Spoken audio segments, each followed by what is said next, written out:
தம்பிங்களா, தீபாவளி வருது. இன்னைக்கு ஞாயிற்றுக்கிழமை. அங்க ட்ரைனிங் வந்திருக்கோம். லைஃப்ல என்னன்னா, இந்த தீபாவளி ஒரு சிலருக்கு நல்ல தீபாவளியா இருக்கும். ஒரு சில நாள் கஷ்டத்துல இருந்திருப்பீங்க, இந்த தீபாவளி சிறப்பா கொண்டாடுவீங்க. ஒரு சிலருக்கு இந்த தீபாவளி வந்து ரொம்ப ஒரு கஷ்டமான தீபாவளியா இருக்கும். கஷ்டமானன்னா, லைஃப்ல வந்து நானும் அந்த மாதிரி எல்லாம் தீபாவளி எல்லாம் பார்த்துருக்கேன்.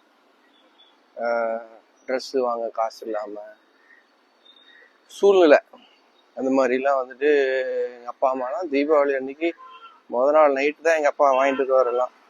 சின்ன வயசுல அவர் போலீஸ்ல இருந்ததுனால அந்த மாதிரி கஷ்டத்துல இருக்கிறதுக்கு நிறைய வாய்ப்பு இருக்கு. ஒண்ணுமே பணத்தை ரெடி பண்ண முடியாத சூழ்நிலையில கூட இருக்கிறதுக்கு வாய்ப்பு இருக்கு. ஆனா அதுதான் நமக்கு கடவுள் வந்து அந்த இடத்துல உருவாக்குறாரு. என்னன்னா, இந்த மாதிரி ஒரு தீபாவளி நம்ம கொண்டாடக்கூடாது. இதுக்காக நம்ம வந்து நம்மளை மாத்திக்கிட்டு உண்மையா நேர்மையா உழைக்கணும், திறமைய வளர்த்திக்கிட்டு நிறைய உழைப்பு போட்டு இது வர்ற தீபாவளி எல்லாமே சிறப்பா நம்ம கொண்டாடணும். ஏன் நான் அதை சொல்றேன்னா, மனசு விடாதீங்க.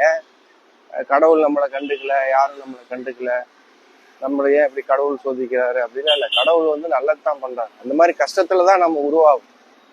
இது வந்து நீங்க நடிகர்கள், அரசியல் தலைவர்கள், விளையாட்டு வீரர்கள், இன்னைக்கு யாரெல்லாம் ஜெயிச்சு மேல வந்திருக்காங்களோ எல்லாருடைய லைஃப்லயும் இந்த மாதிரி ஒரு சில காலகட்டம் வரும். சோகமான ஒரு நிகழ்ச்சி வந்துட்டு நடக்கும்.